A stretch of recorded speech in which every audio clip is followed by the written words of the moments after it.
The next stitch, and I find this one quite easy to control because of the locking part of it, is your blanket stitch. Blanket stitch is used to put two pieces of material together, so we often use it as an outside edge. It is also decorative, so you have to make sure because you can see it, right? So you need to make sure that all your stitches are the same size. So the first thing I'm going to show you is that you want to hide your knot. Nothing makes me crazy than when people take the time to make these beautiful projects and then you see the knot. So what I'm going to do is I'm going to go inside, so I'm making it knot into the sandwich. I'm going to go around and I'm just going to do a simple whip stitch in that spot just to start it there. Now, for sake of argument, in this case, it doesn't really matter. I'm going to pretend that the yellow is the top. For whatever reason, whenever you start your blanket stitch, you get this weird zigzaggy stitch, which isn't super attractive. So instead, I'm going to flip over to my back side. I'm going to come up from the back. I'm going to go through the loop and I'm going to pull it. Oh, I still got it. Wonder how that went wrong. Anyways, moving on. Maybe I'll pretend this is the front. I'm going to go through the back, up through the loop, and make sure you lock it. Now, if you look here, you guys, there's a little bit of an uneven stitch, so just kind of loosen it with your thread and then, or your needle, and give it another pull. Use your thumb as a guide. So if I have my first point here and then my next one is going to be there, I use my thumb, come up, through the loop, lock it, come up, through the loop. There that mistake is again, so I'm just going to pull this guy up, make sure both threads pull together. Now, when you're doing it, you want to try to make sure that your stitches are square.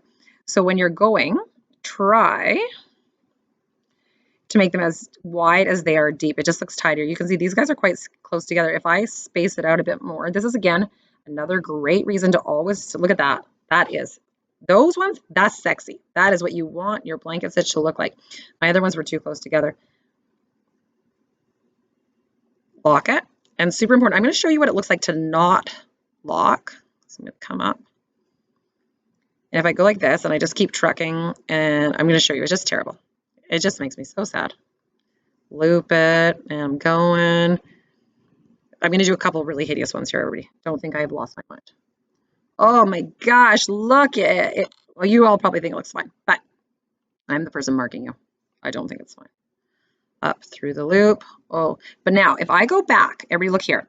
If I go back to where I started being lazy and I give this guy a scoop, I locked it. And if I go to the next guy, give it a scoop and lock it. Give the next one, lock it, lock it. Now I'm still not happy with that one. But the point is, don't hand in something and then say, oh, it just happened. It didn't just happen. You did it. Ah! But now I've got a whole situation going on. Code red, code red. It's fine. I like to say the word code red.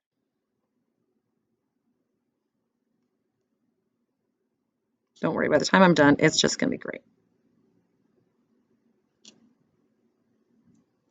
And there you go. Do you see the difference? Now all the stitches are even. Yeah, there's a little fuzz. Trim off the fuzz if it's bugging you. That's it. Now finally, how am I going to end this stitch? I'm actually just going to go through the top where the last stitch was. Don't travel anywhere. Through the loop again, through the loop, and done. And then really close, like as close as you can get without cutting your project. There shouldn't be like hangy, hairy things. And this is how it looks on this side.